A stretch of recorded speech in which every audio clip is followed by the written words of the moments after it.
if we can inculcate patience and empathy in our everyday life and maybe make it our second nature.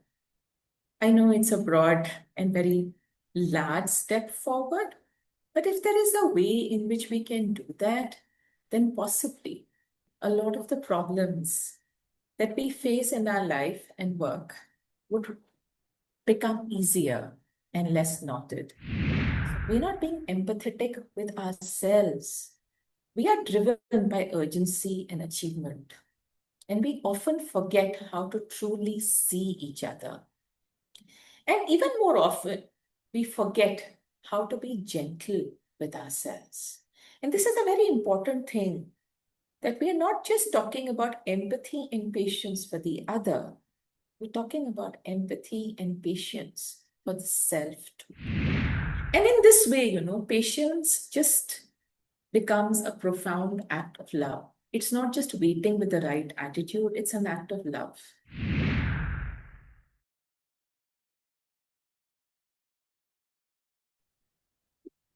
Namaste, everyone. Welcome to Yes Talks. The title of today's talk is Patience and Empathy. Our speaker today, Dr. Srividya, is an applied psychologist with over 20 years of experience across corporate, academic, and counseling roles. She is the founder of LifeVidya, a platform dedicated to guiding individuals through career and personal challenges. A published author and former educator at institutions like Delhi University and James Cook University, she also contributes actively to career counseling initiatives and community mentoring. Welcome, Srividya Di. Thank you so much for joining as a speaker today. Look forward to the session. Over to you. Thank you so much, Arunima, and a very warm good evening, good morning to everybody.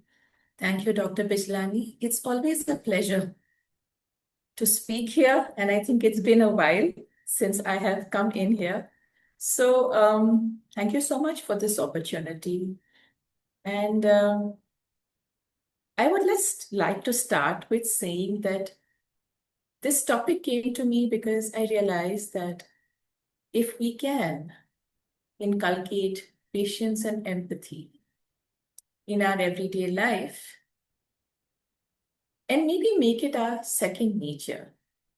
I know it's a broad and very large step forward, but if there is a way in which we can do that, then possibly a lot of the problems that we face in our life and work would become easier and less knotted.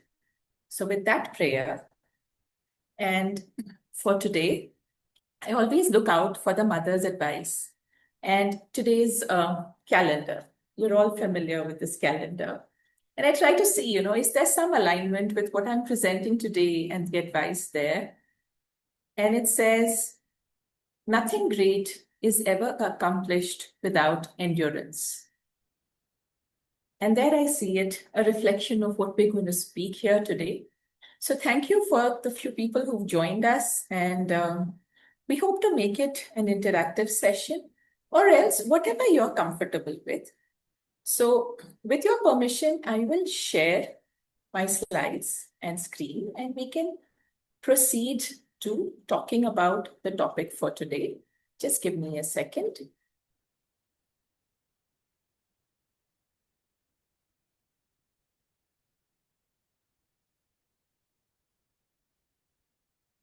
Can you see my screen? Yeah, now it's visible. Yeah. Okay. So we're talking of patience and empathy, and I'm, of course, a psychologist. I'm also a person who seeks spiritual knowledge. So my talk today is going to be a psycho-spiritual approach towards patience and empathy. And it's a set of thoughts and reflections that are essentially compiled by me. They're not of me. I have just got through them in life and in readings that I have come across. So why today? Why are we talking about patience and empathy? The world as you all know, is going through massive disruption. There are so many changes that are happening. We've been through family systems that are being massively challenged.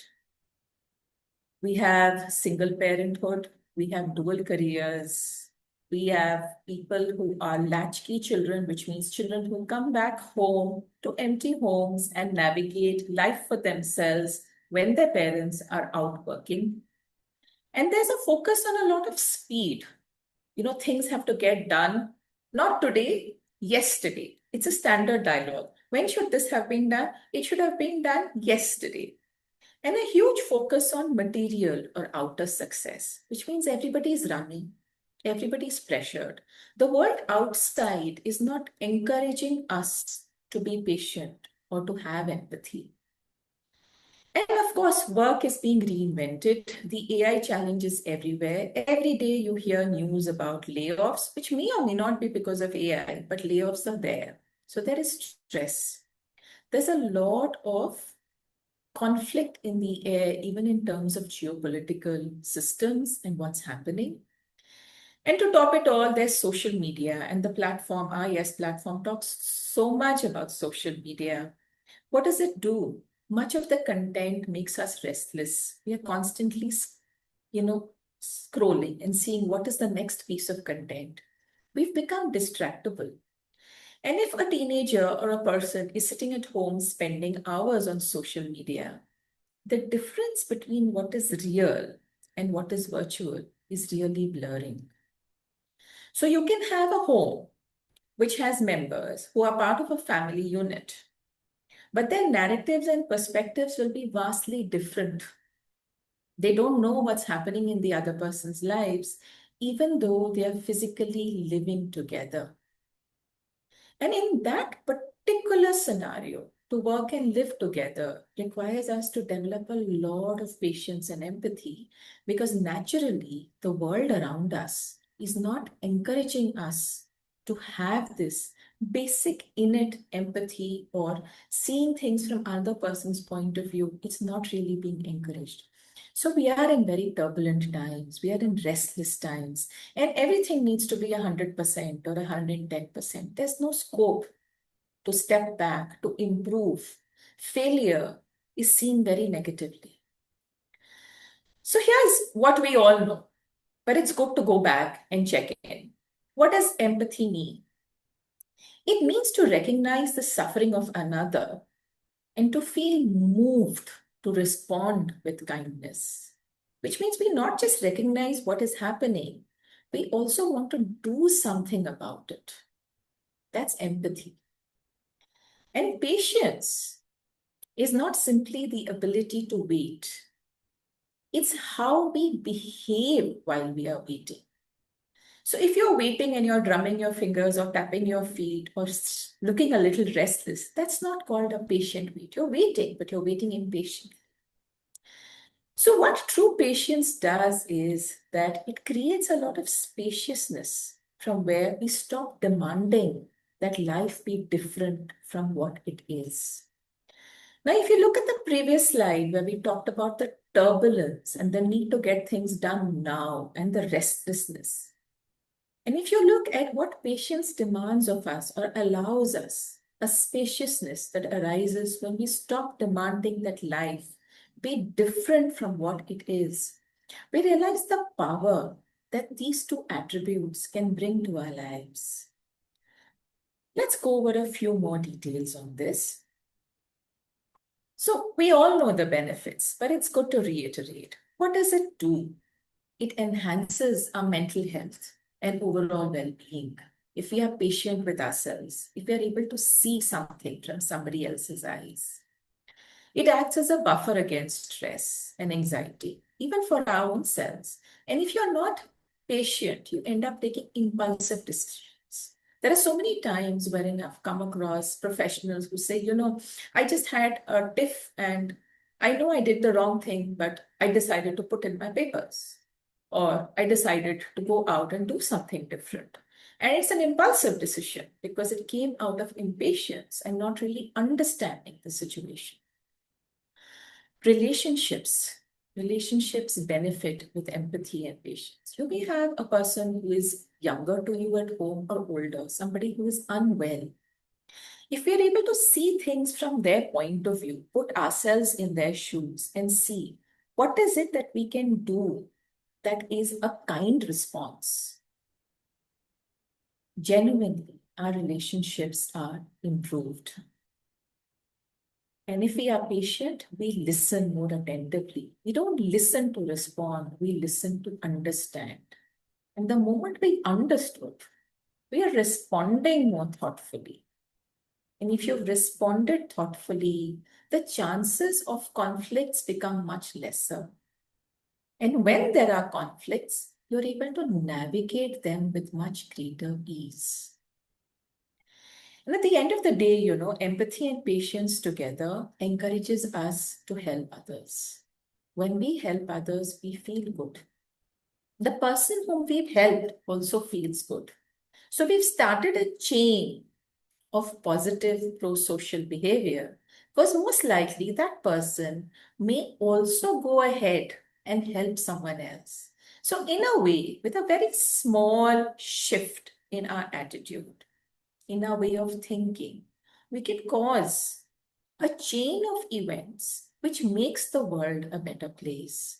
So it actually makes you feel very empowered, I feel, in terms of what you can do to make the world a better place.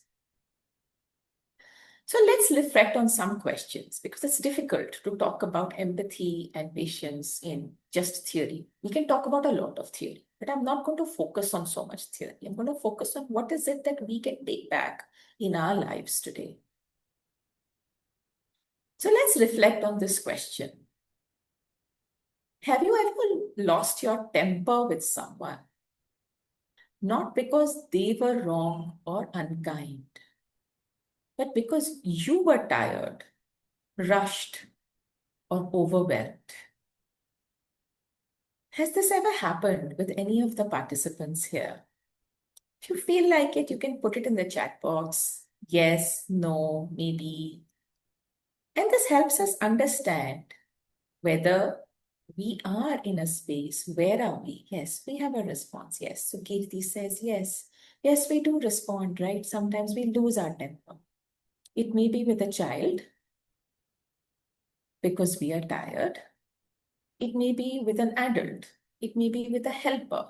And what has happened then? That particular relationship has gotten affected, at least momentarily. Because at that point in time, when we've lost our temper, the other person is likely to have felt hurt. And the truth is, we were tired, we were rushed, we were overwhelmed. So just keep yourself aware, or think of those moments wherein you lost your temper with someone. And it wasn't really their fault, but it was because of the state of rush or overwhelm that you were in. Just make a note somewhere so you can take that back as a point to reflect on and work on yourself. Thank you, Sukriti, for that response. I have another question here. Have you ever been hard on yourself? You see, patience and empathy is not just for someone else, it's for us too. For not healing fast enough. And I've been through this. This could be physical healing, emotional healing. I remember I twisted my ankle. This was about 2 years back. I was getting off the car and there was a stone there and I didn't realize. And I didn't pause to see what was the damage. I kept walking. And when I came back home also, even though it had swollen, I decided, no, it'll go. It didn't go. And even today, 2 years later, there are times when that spot will hurt when I'm walking or I'm sitting in a certain position. Because at that point in time, I didn't take the time to see what was wrong. Do I need to give it more time to heal? Do I need to rest it more? I was in a rush to get things done. And when you're in a rush to get things done, very often we make mistakes or we fall or something happens. And that's why I say that, when we are patient with ourselves, it's actually a revolutionary act of self-care, Why revolutionary? Because the times are so turbulent. So you're going against the times because you're pausing and saying, no, no, I need to look at this now. Whereas everybody's saying, come on, move fast. This is nothing. So many times we hear students who say, I am so frustrated with myself because I didn't get this topic right. I've been working for, I've studied this, but when I come back to it, it all seems new to me. Why is it that I'm not able to learn as fast as somebody else? And all that negative self talk, all that impatience with our own self actually makes us more anxious, makes us more frustrated. And it does not give us the spaciousness that we need to sit down and focus and learn. And even with our relationships, especially the ones that didn't go through, sometimes something will trigger. Maybe you see another couple laughing and feeling happy, and you're like wondering, okay, why didn't that happen to me? That becomes the trigger. And then you kick yourself and say, why haven't I gotten over this pain as yet? Why am I holding on to this pain even now? Which means, again, we're not giving ourselves the time, we're not being empathetic with ourselves. We are driven by urgency and achievement. And we often forget how to truly see each other. And even more often, we forget how to be gentle with ourselves. And this is a very important thing, that we are not just talking about empathy and patience for the other, we're talking about empathy and patience for the self too. I want us to quickly reflect on these, because each of us here, we may be at very different levels of empathy. Some of us may be very empathetic, some of us may not be. So this is a quick check for you based on where you are, so you know where you want to develop yourself. So some signs that you're empathetic is that people often tell you about their problems. Give yourself a 1 or a tick if you think this is true for you. It's all about your assessment. You often think about how other people feel. Mark yes or no. Other people come to you for advice. You often feel overwhelmed by tragic events. So if somebody is hurt, or there's a death in the neighborhood, or something happens in the world, you tend to feel overwhelmed. Usually, empathetic people do tend to feel overwhelmed. You try to help others who are suffering. You care deeply about other people. Each of these indicates, if it's a yes, that you are an empathetic soul. Then, for some of us who are very empathetic, we may feel drained or overwhelmed in social situations because we're trying to cater and always trying to understand what is the other person needing or wanting. And you may also find it difficult to set boundaries in your relationships.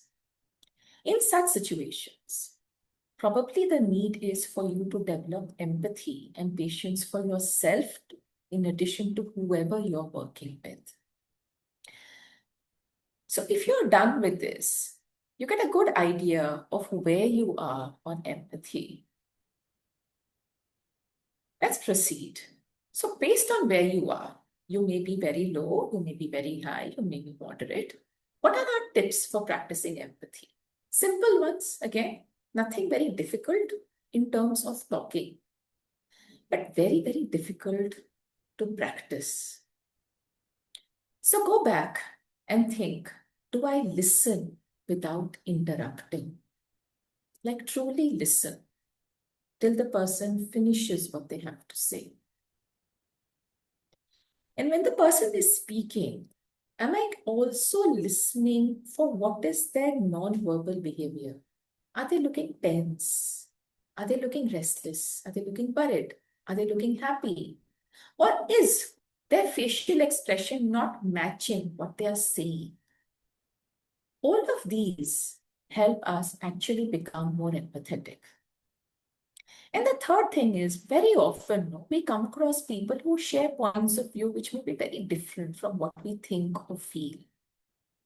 And we say, okay, no, this doesn't gel with me. And probably we are judgmental of that person or shut them down. So instead of doing that, how about asking questions to learn more about them and their lives? Maybe they're from a foreign land, maybe they work in a different sector, maybe their family unit is different. There is so much. And the more questions you ask, the more you'll be able to imagine yourself in another person's shoes because you'll be able to understand what are the similarities rather than just focusing on the differences. Apart from this, we always say, people who are well traveled, have a lot of experience, rich life experience. They tend to be much wiser. They tend to be more patient. Why? Because they have a wider perspective. So see what are the experiences, what are the travel journeys that you can undertake, read, meet people who are different from your current clique. So you understand where they're coming from. And the last one is see if you can take out time for a social cause. Something impersonal, even as the mother says, something that's not your job. If you can volunteer and do, then it really improves that empathy muscle in you.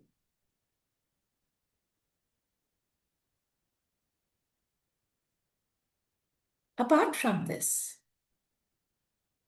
psychologists say that there are cognitive restructuring and reframing techniques in which we can challenge and change the thoughts and beliefs that lead to impatience. For example, this is a very common thing, right?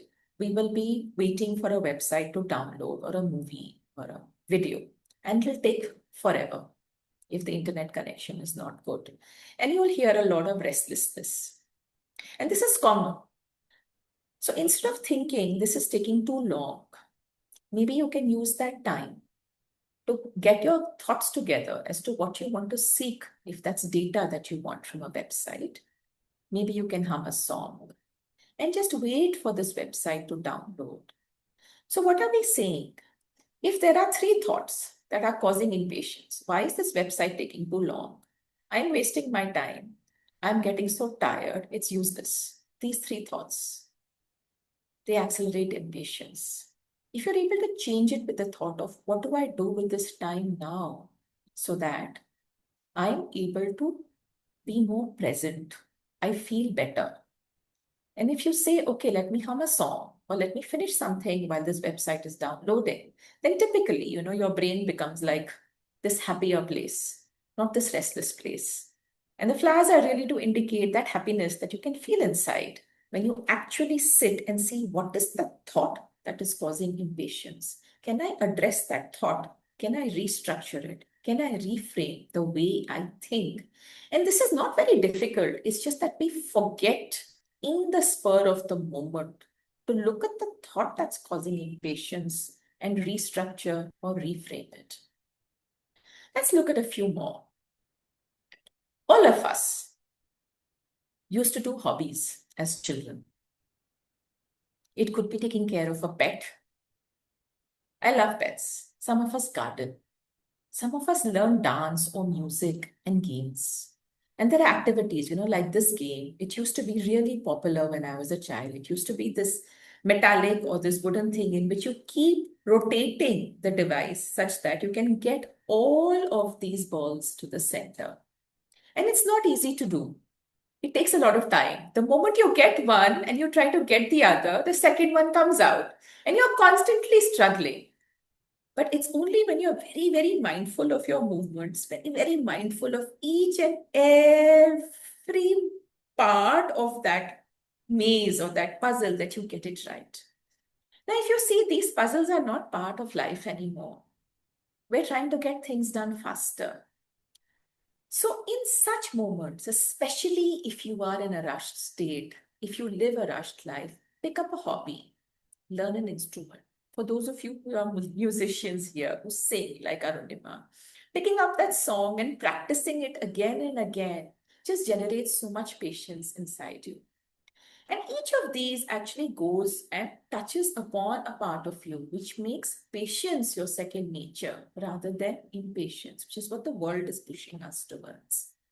And if you're in a place where, the day is not so tight, allow someone to join the queue ahead of you. Maybe you're in a queue towards a metro, maybe you are in a queue in a buffet at a marriage. How does it matter? Those 2 minutes of waiting are not going to really hurt us. But that's not how we think. So we need to actually become very aware and say, is this a moment in which I can practice patience? And then there's a lot of anger, road rage, children getting angry, couples getting angry with each other, teenagers also lashing back, parents lashing back. For very extreme anger issues, one may need therapy because it may indicate something very deep down, which is a pain or a hurt that is coming out in very different ways. But what I can definitely share here is that when I work with teenagers who've had anger issues, I've often told them pick up a contact sport or a very, very rigorous sport because it helps you redirect your energy. Pick up a defensive martial arts, maybe karate. Pick up a guru who's able to teach you how to focus on your body, become very conscious of yourself, and use that restlessness or anger in a very specific way towards an objective that is constructive, which means you are learning to manage that restlessness, that anger inside you. The Yes channel is filled with breath work. Huh? So deep abdominal breathing, making sure that your abdomen rises as you breathe in, and taking very deep out breaths. So when you're breathing in, if it's to a count of 4, your out breath can be to a count of 8. Just check all the videos on yoga and breath work, and you will find this here. And when you're breathing out, just breathe very slowly. Imagine there is a candle in front, right in front of your nose, and you don't need to blow it out. And you will see that your brain becomes less active. You are not in that moment wherein you want to lash out at anybody anymore. And these are simple, you and your breath are not going away. You don't need big tools, but just becoming aware of your body, bringing that extra oxygen to your prefrontal cortex just allows you that control, gives you that moment of stepping back and saying, okay, I need to be patient, whatever the situation, however much I'm getting triggered, I need to be patient. And my breath is my wonderful tool to get that patience. And the Dalai Lama also says, patience and empathy are the foundation of true strength. So those of us who feel that being very empathetic or being very patient makes us like doormats. Anybody can walk over us. Anybody who feels that way, anybody in the audience, anybody who feels that patience and empathy is something that just turns us into doormats. Yeah? Anybody in the audience who would like to share? No? Okay. Yeah, I see something in the chat. Okay, that's the link to the YouTube channel. Thank you so much, Arunima. Okay, we'll proceed and we'll come back to this. Sorry.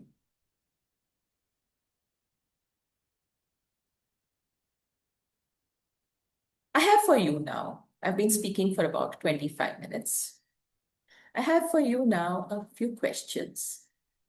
Let's look at these. For those of us who see empathy and patience as something that we deal with in monasteries and spiritual life, as a young parent, my baby would throw a tantrum and I would be sleep deprived. So a child throws a tantrum again. You are exhausted, really exhausted because you're sleep deprived, you're probably food deprived, you're tired, you're going through enough changes. And it's not just a young baby, it could be a toddler too. So it's so tempting to just shout or walk away. It could be a young child too who's throwing a tantrum. What does one do? How does one practice empathy and patience in this situation? Any reflections from the audience, please? You may unmute or you may put it in the chat box. I'd love to understand and come back to the space and to the people that I'm trying to connect with.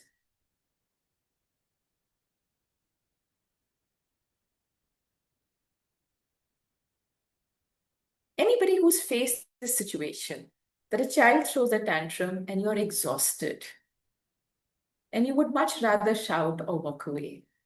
Is it a common problem or is it just my problem?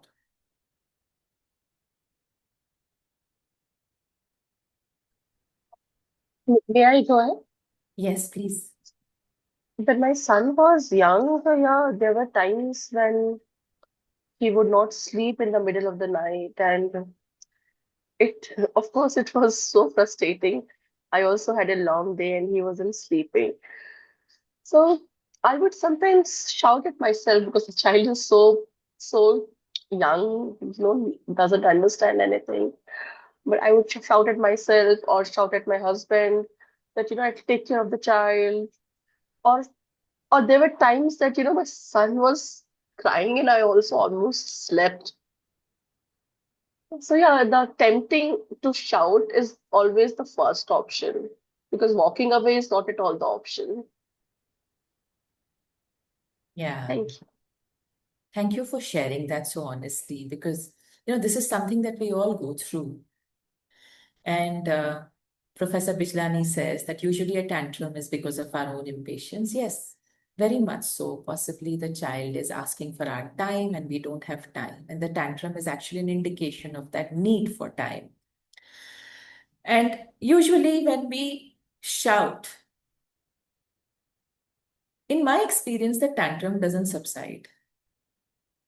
It becomes even bigger. Or even if the tantrum subsides, it subsides in the moment, but it becomes a bigger problem for the child later because the child wasn't able to express their emotions and get the attention that they needed. And the parent also feels very guilty at having screamed. So there is a longer problem that starts settling in. In one of the girls that I work with, who's now in her mid 20s, and she had a very difficult relationship with her mother, and she would throw apparently a lot of tantrums, and her mother would slap her. And she said that I didn't realize how much it had hurt me as a child until during COVID, which means that she was about 22, 23, she was staying with one of her cousins. And the cousin was a young mother, a very patient mother. So when her daughter was throwing a tantrum, this young mother hugged her child and said, "What happened? What do you want?" And this client of mine couldn't hold back her tears because that was the affection that she had needed when she was 2, 3, 4, 5, 6, whenever, whatever her memory helps her recall. And she said, I just felt so triggered. And actually, my cousin was just being so patient. And I realized that that is what I have been missing as a child. And at 25, 26, her relationship with her mother still is very conflicted because at that point in time, the patience that the mother found difficult to share. And this is not her fault always. She may have been very tired. She may not have had any support. She may be going through the stressors of the modern day world wherein she's working a 12-hour shift and has to come back to a baby and also take care of the house and get up the next morning. You see, it's very physically and emotionally demanding. And there's nobody showing empathy to her. And it becomes a cycle. And that's where I found that if one can take a step back and just be a little patient with oneself, with one's own being, how tired am I? What are the thoughts in my mind? How can I be empathetic towards myself as well as this child in this moment? I'll share a less serious example, and this is as of yesterday. And it's not a child throwing a tantrum. It was my dog throwing a tantrum. It was 11:30 at night. And for some reason, she started to bark. I was ready to sleep.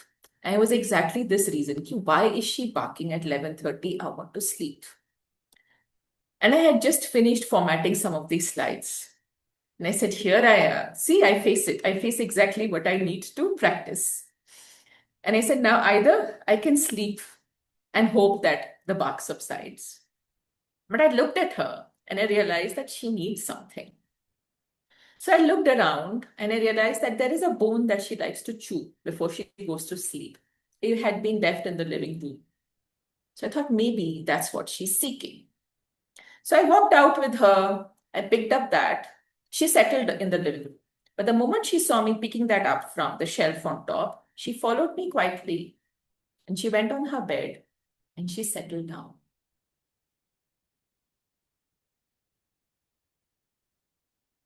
The only reason I was able to guess what she wanted is that I actually made eye contact.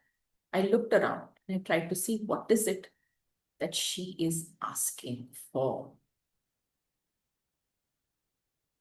And if I hadn't been patient in that moment, I think for another hour, she would have barked and I would have been more tired.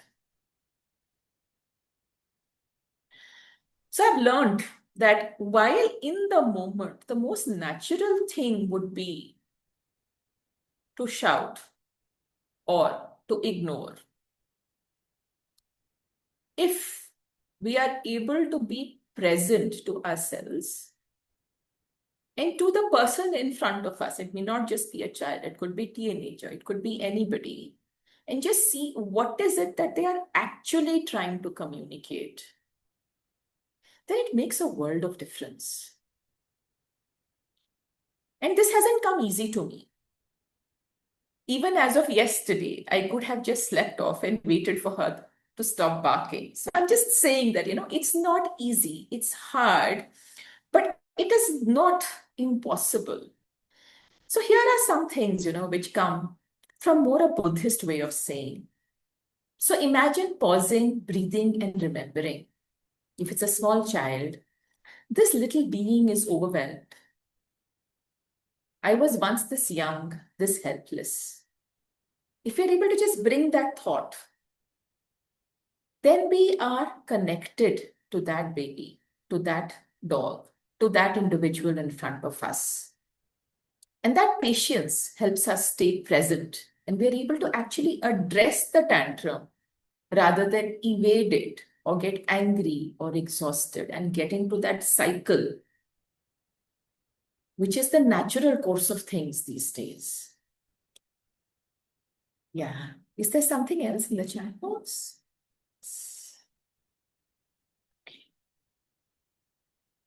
Okay, let's go ahead. We'll come back for more conversations. Again, let's look at relationships. This happens, right? It could be friends, it could be partners. Your partner forgets something important. Happens all the time, doesn't it? It's important for you, but they forget. A friend doesn't turn up for your birthday celebration or turns up late. Misunderstandings happen all the time. If you have a relationship, there will be a misunderstanding or there is potential for a misunderstanding. Now, either we can steam, send a rude message, ignore, feel bad, nurse that wound, keep distance. And all of this we do. Okay, all of this we do. All of us do. Or complain to someone else. All of this we do. So there's no need to judge ourselves because the whole point is to have empathy for yourself, but to take a step back and say, okay, what can I do which is different, which will help me bridge the gap in this relationship? And you might ask, if they forgot something important, what is it that they are feeling? Maybe they are feeling very bad that they forgot something important, that they're not even turning up. Possible. What pain or fear is driving their behavior? I'll give you an example of something that happened over 20 years back. I was 22. I lost my father. In my social group, it was the first time event. So people didn't know how to respond. And I had a large social circle those days. And one of my very good friends didn't turn up for the prayers. And there was so much happening, right? And I was already so overwhelmed. It's not like I noticed, but I noticed that, okay, somewhere he wasn't there. And then later on, one of his very good friends, and my friend too, she told me, he couldn't bear to see your pain. So he didn't turn up. And I was like, okay, yeah, it's understandable because, we are like barely 22, 23. How are we going to deal with something like this? And it's interesting that if you were to look at that large circle of friends, it's this person who visits me almost every year when he comes from Canada on an annual visit, and we always have a meal together. Now, something like this can be easily misunderstood. It can easily cause hurt. And I would thank both the friends for telling me what exactly happened, and to God for giving me, the space to process it and to not feel bad about it. And this happens all the time. There will be times wherein a friend will invite one person and forget you, and they don't want to tell you because they're fearful of losing you as a friend. And that can create a misunderstanding. So if we are to just take a step back and say, what is the pain? What is the fear? What are they feeling? There is a possibility that the bridge actually becomes stronger. You actually understand each other better.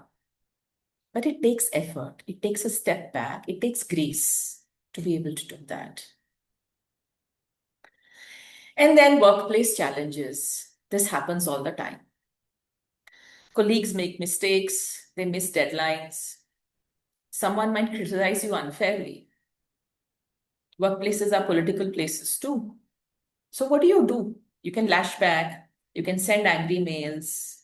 You can resign. You can have an anger outburst. All of these make a workplace toxic, right? Or you can decide that I'm going to take a step back and say, no, here are people who are also struggling. They want to do well. Their actions may not be very good for you, but can I respond with steadiness instead of reactivity? Which means we take a step back. We see our situation, we accept our pain. We see that they are also struggling with something. We may not know what they're struggling with. And in that pause, a lot shifts. Children, teenagers can be so rude to each other. A person says, I'm struggling with the assignment. It's exam time these days. Somebody says, I did an exam really badly. And usually a child will not say, I don't care, but they will probably walk off if they don't want to respond empathetically. So how can this girl show more empathy and patience? It's an easy one. So let's hear about some of these in the chat box. Anybody? Any learners here? Any students here? Anybody here? You can also unmute and speak.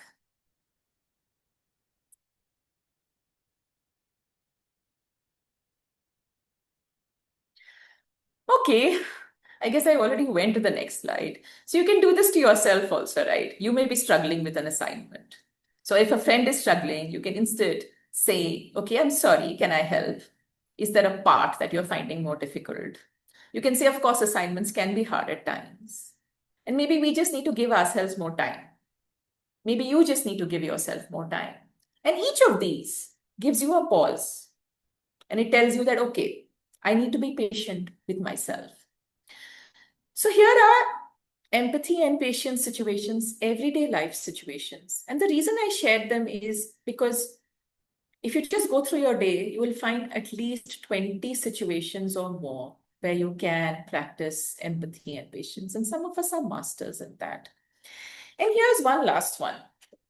How many of us drive or get stuck in traffic jams and say, oh God, I had to reach here at this time, and here I am stuck? And we get really irritated. And especially if you're in an office cab, which means you're with 10 other people who are irritated. And the driver is irritated. The atmosphere can become very tense. Let's say you have a meeting as soon as you need to reach office. It's a real world scenario. This is what happens. You become tense. Maybe you have to make the presentation. Your breath can become very short, which means there's less oxygen going in. So let's be patient with our body and say, can we practice peace? This is a moment to practice softening the body. It's a moment to practice peace. And this is really the philosophy, Every small irritation is a doorway to inner freedom if met with patience. Every small irritation. When I was coming here to my office to do this meeting, I had to get myself a cup of coffee. And the coffee mug was stuck in the vessel's rack. And I was trying to pull it out in a hurry. And I said, no, it's only going to get stuck more.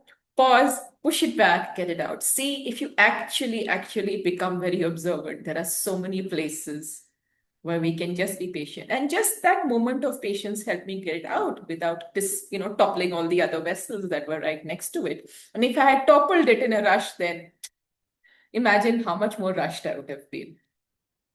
So each of these, in our body, in our mind, each small irritation is a reminder. Can we be more patient? Can we have a little bit of inner freedom in this particular moment?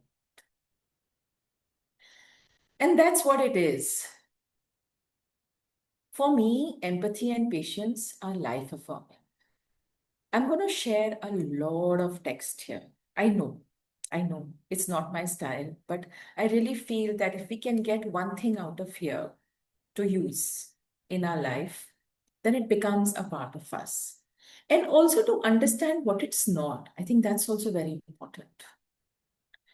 So empathy is not about agreeing or approving.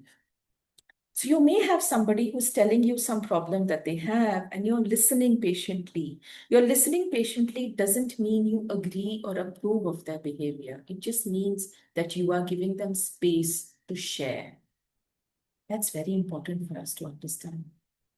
It's about understanding that each being, like ourselves, wants to be happy, free from pain, and often acts out of confusion, fear, or past wounds.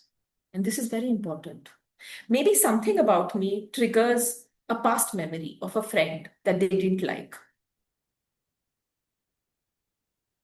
You can have those experiences, right? And then somebody's rude to you and you wonder, why were they rude to you? It has nothing to do with you.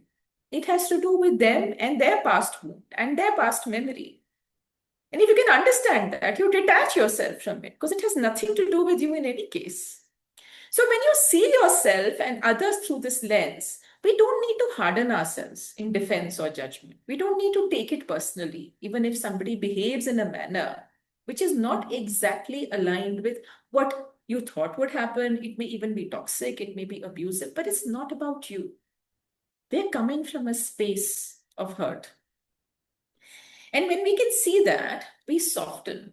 We stay open to the fact that, they're also in pain and possibly that's why they're behaving this way.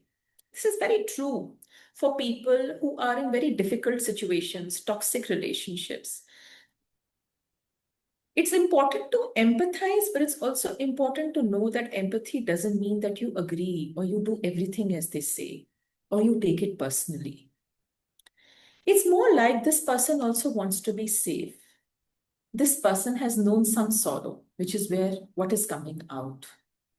And if you're able to see this in this light, so you put yourself in their shoes, you understand what they are doing, you understand what they're saying, but you don't have to agree with them. You don't have to let their projection become part of you.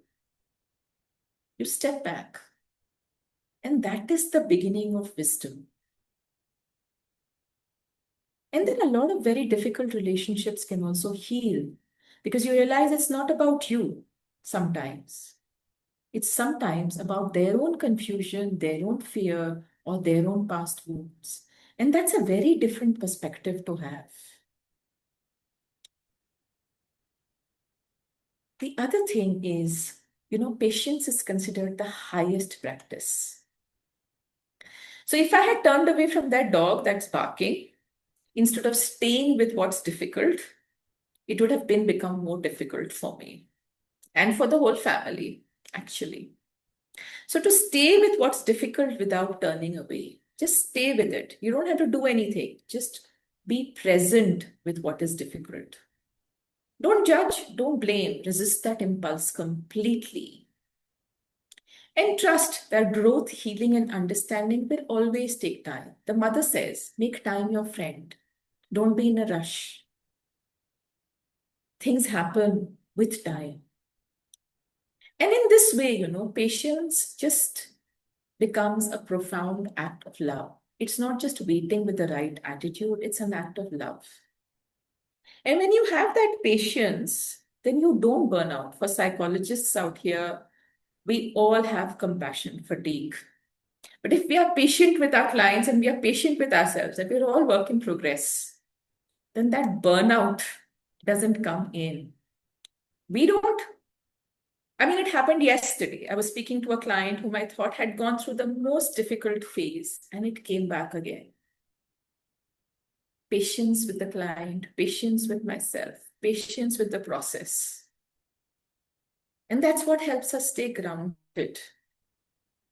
And you may have all the knowledge in the world, but if you don't have patience, what you say will be a reaction and not a response. So without patience, wisdom is clouded by reactivity. And all of mindfulness says become aware of your body, become aware of your thoughts, become aware of your breathing. And if we are not patient, where are we going to be mindful? Mindfulness just collapses. So, most of what's happening in this world is not encouraging us or validating our movement in this direction. So, today I'm just taking an opportunity to encourage all of us to take that step back so that we can deal with the restlessness and turbulence of the outside world in a much more life-affirming way. That's pretty much what I wanted to share today. I think we'll pause here. I'll stop share, and I'm happy to take reactions, responses, anything that anybody wants to share at this point in time.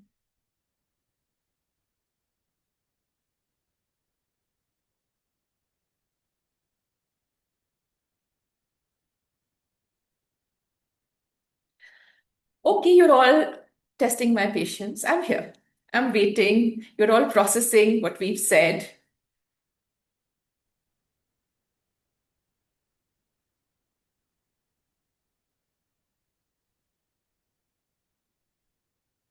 Dr. Srividya, I can share my takeaway from this session. Uh, Sometimes I listen to other people when they're sharing something and don't have really patience. I'm listening, but without patience, and always in a hurry to respond. But my takeaway is that I should have patience to listen to the other person without even judging or sharing my thoughts. Even when they ask, only I should give my advice. Otherwise, I should only listen. I should have patience to listen. Thank you so much, Sukirti, for sharing that. And try and practice it. And, we can always come around and having a conversation because if you can actually listen, then half of their tension eases because they found a patient listener. And there's quite a possibility that half of the tension that you may face may also lessen because of that. So thank you for sharing that takeaway. Any others, any questions, anything that didn't make sense or just sounded so fluffy and airy and, too good. Because sometimes these sessions can be like that.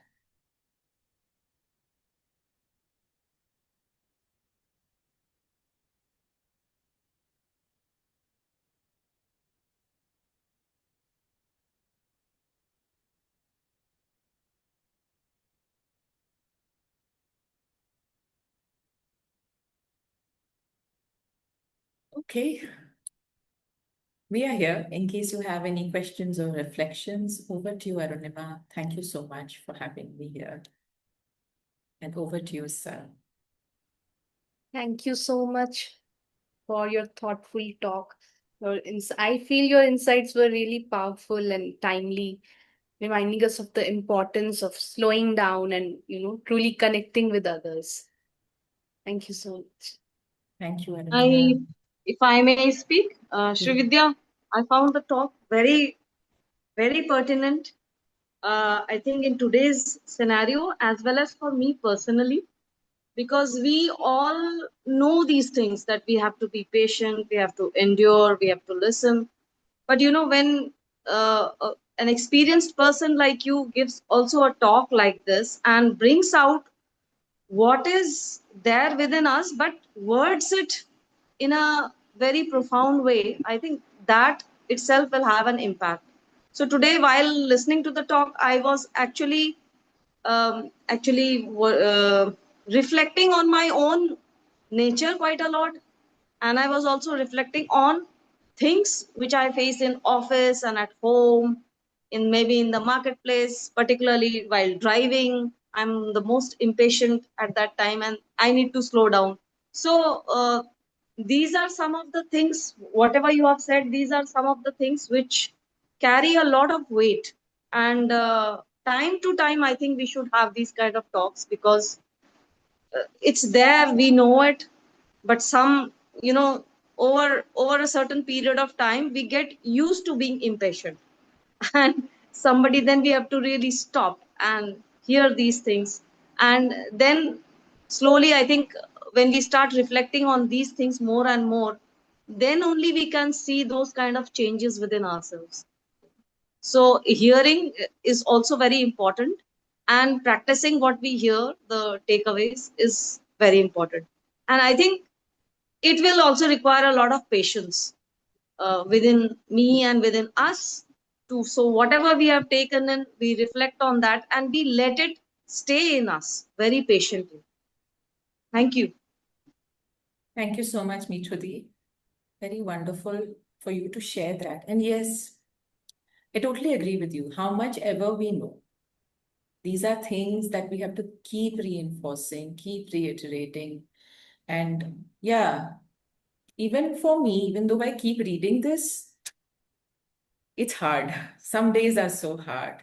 And then, you have to tell yourself, okay, it was a hard day. Now be patient with yourself. You're also human. That also happens.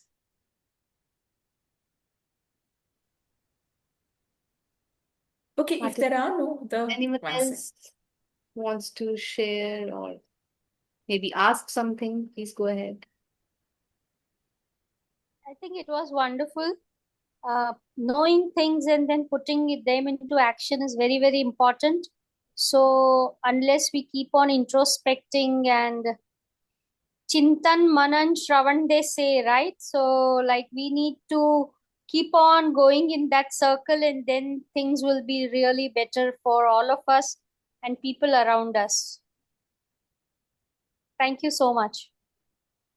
Thank you, Rupal. Before Sir does his magical summary, I have just one reflection, this thing, which is actually, catalyzed by Mithudi and all the participants who shared. So here is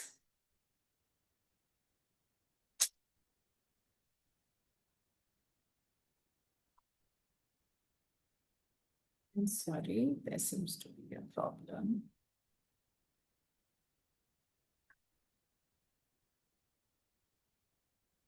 Yeah.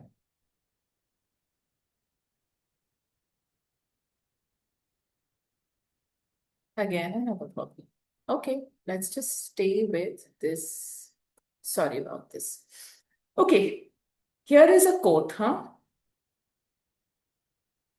Have empathy for all beings, which means not just people whom you like, and not just people, for animals too, for the earth too. And patience is the highest practice. This is like a quote, a Buddhist quote. So, like I said, if we have to bring empathy and patience into our life, I have a few reflection questions. And Mithudi, thank you. Rupal, thank you. Sukirti, thank you. Everybody, thank you, because your questions helped me share this further. So here are some questions for you. You choose what questions you want to reflect on. Who in your life challenges your empathy? We will all have one or many. What situation is testing your patience right now? There may be one, there may be many. And how do you treat yourself when you are struggling or slow to improve? Sit with these questions if you can over the Sunday. Because if you want to incorporate and implement this, then that delta shift that will come with your reflection and introspection, I feel will make a lot of difference to your life. And that's how our reflections, our empathy and patience becomes a revolutionary form of self-care. Thank you so much. I stopped the share conclusively this time, and over to Arunima and Dr. Vijlani. Thank you. Dr. Bijlani, sir, I request you to share your thoughts, please.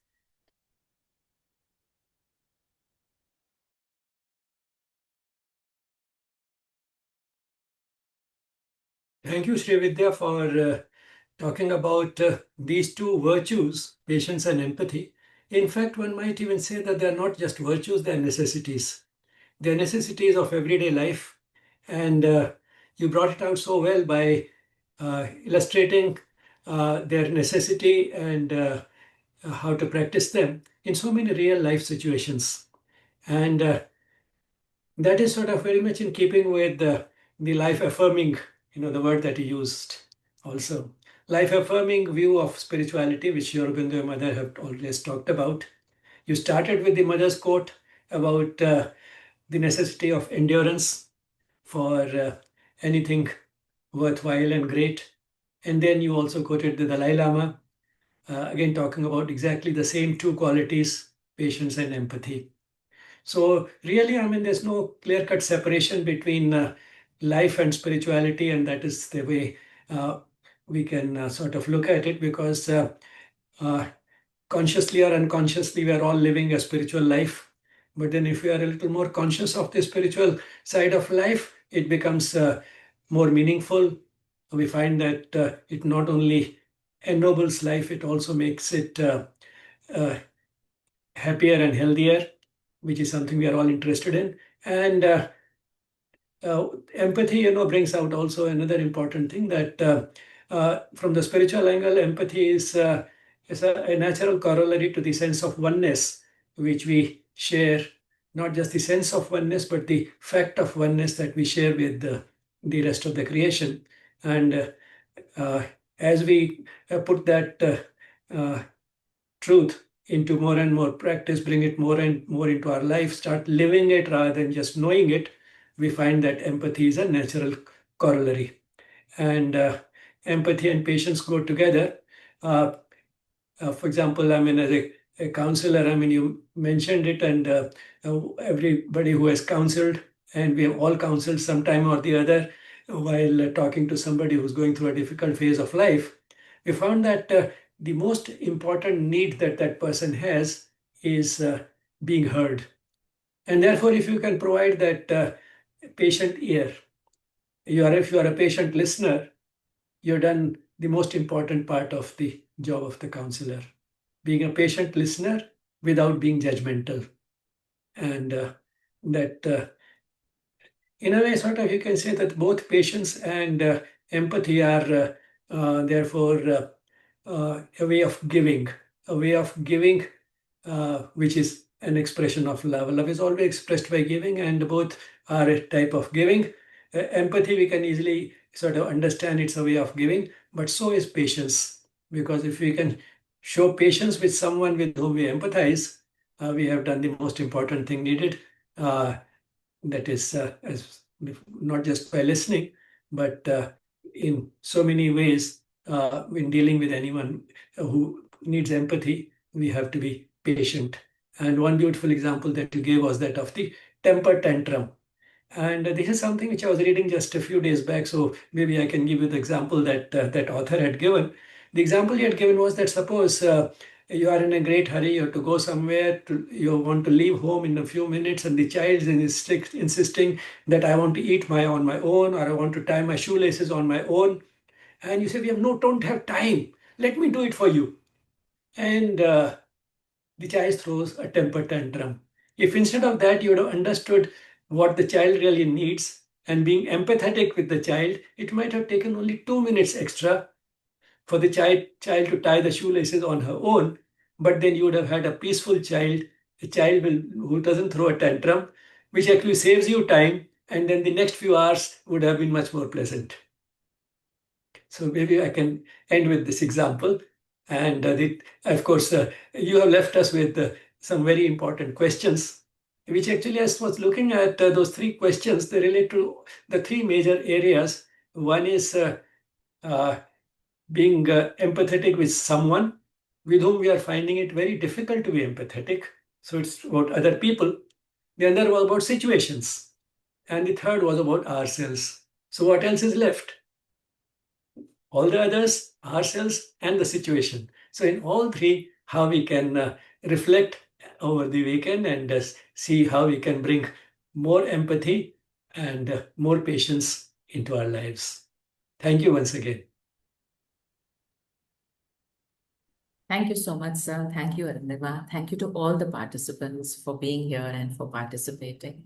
Thank you so much. Thank you. So before we close today's session, let me inform that the recording of today's lovely session and all the yes talks are published on our YouTube channel that Srividya mentioned in the talk also. Yes, spirituality. This is how it is spelled. Please do visit the channel and explore extensive content on yoga, education, spirituality, and related subjects like psychology and wellness. Thank you so much, Srividya Di. And thank you, participants, for being with us today. We'll close today's session now with a moment of peaceful silence. Namaste.